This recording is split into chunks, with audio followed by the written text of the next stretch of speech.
Bonjour à tous, c'est le football à l'aveugle. On se retrouve aujourd'hui pour le débrief du match France-Ukraine, premier match de qualification à la Coupe du Monde 2022 pour nos Bleus. Mais tout d'abord, micro-annonce avant de commencer la réaction.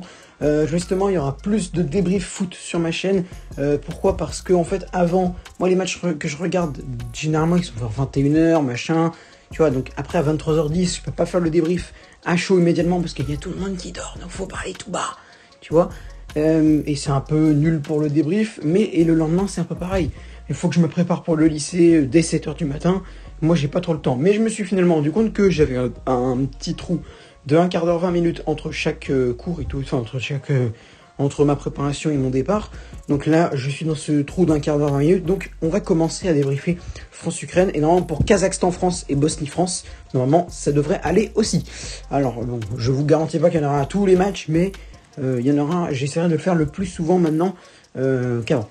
On commence du coup ce débrief de France-Ukraine, les Français qui se sont présentés quand même avec une bonne équipe, Lloris dans les buts en défense, Pavard, Hernandez, Varane et Kimpembe, milieu Mbappé, Rabiot, Kanté et Coman, et en attaque Griezmann, Giroud.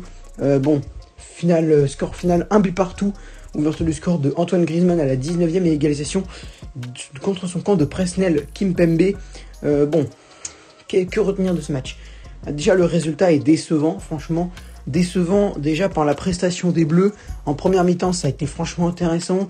On croyait qu'on allait pouvoir leur en, pas forcément 7-1 comme en octobre, mais qu'on allait pouvoir leur en mettre 3, 4, voire 5. Finalement, un partout.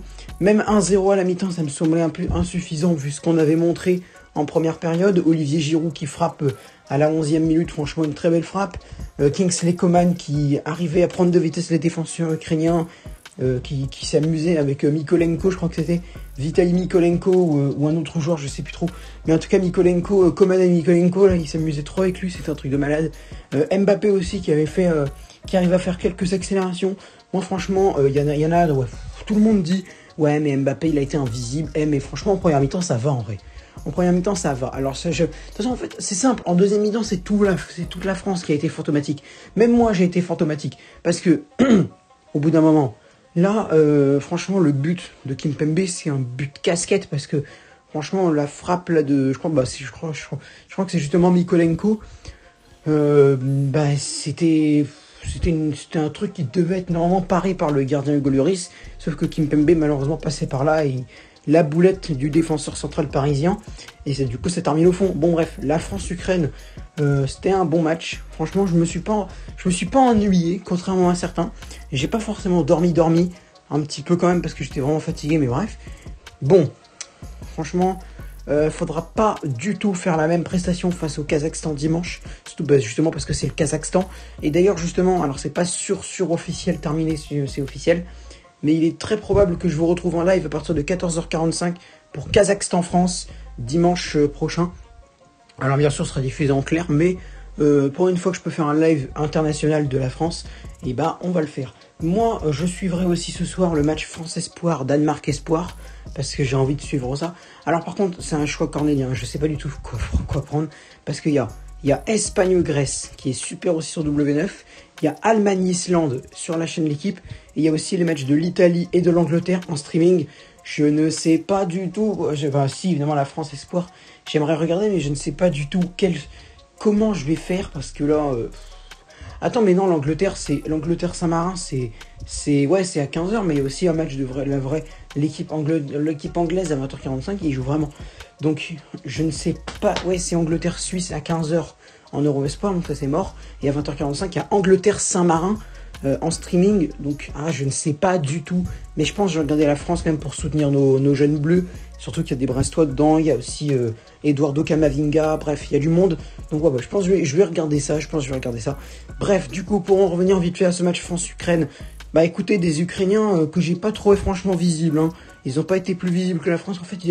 Je pense qu'ils ont eu chacun leur mi-temps d'un côté. La première mi-temps, la France a été largement supérieure avec des Ukrainiens complètement invisibles. Yarenchuk, que FF présentait comme le mec à suivre du côté ukrainien, franchement pas trop visible. C'est qu'en fin de première période qu'ils ont décidé de s'agiter.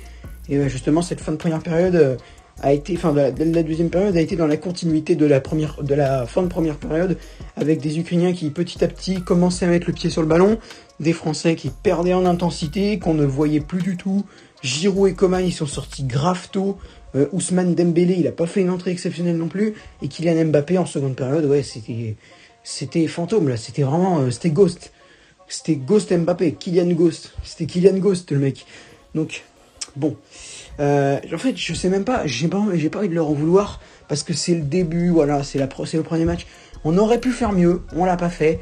Bon, c'est dommage, mais je pense que la France est un peu fautif, mais bon, voilà. J'ai pas envie non plus de retomber dessus toutes les 3 secondes. J'ai pas la force. Donc, on va. De toute façon, c'était pas non plus une copie horrible. Hein. Ils ont pas fait des déchets dans le jeu, c'est juste qu'ils étaient invisibles. La deuxième mi-temps a été grave ennuyeuse, ça je l'avoue. J'ai plus suivi la première que la deuxième mi-temps. Hein. Franchement, la deuxième mi-temps, je regardais les scores des autres matchs. Et d'ailleurs, oh là là là là, Estonie, République Tchèque. Oh les Estoniens. Ils se sont pris 6-1 dans la gueule. Et je crois qu'il y avait 4-1 déjà à la mi-temps. Ah franchement, 6-1, je croyais que ça allait être le score de France-Ukraine à la fin. Finalement, il y a eu 6-2. Bon, finalement, il y a eu 6-2. Mais les mecs, oh là là, les Estoniens, là, ils se sont fait manger par la République tchèque. Un truc de malade. Les Pays de Galles, ils ont failli faire peur à la Belgique. Mais bon, finalement, victoire des Diables Rouges, 3-1. Dans les autres matchs, c'était pas froid. La Croatie, je suis pas sûr, mais je crois qu'ils se sont fait planter par la Slovénie 1-0. En tout cas, la dernière fois que j'ai regardé, il y avait 1-0 pour l'équipe de Jan Oblak. Donc bah chapeau, hein, parce que la Croatie c'est quand même le vice-champion du monde 2018, donc chapeau aux Slovènes.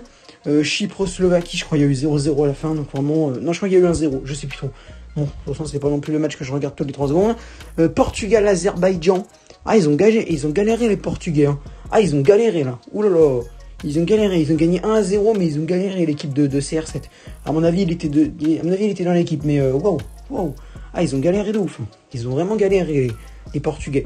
Bref, bon, merci d'avoir regardé cette vidéo. C'était le football à l'aveugle. Si vous aussi, vous avez une réaction à proposer dans les commentaires pour France-Ukraine, n'hésitez pas, je vous répondrai bien entendu.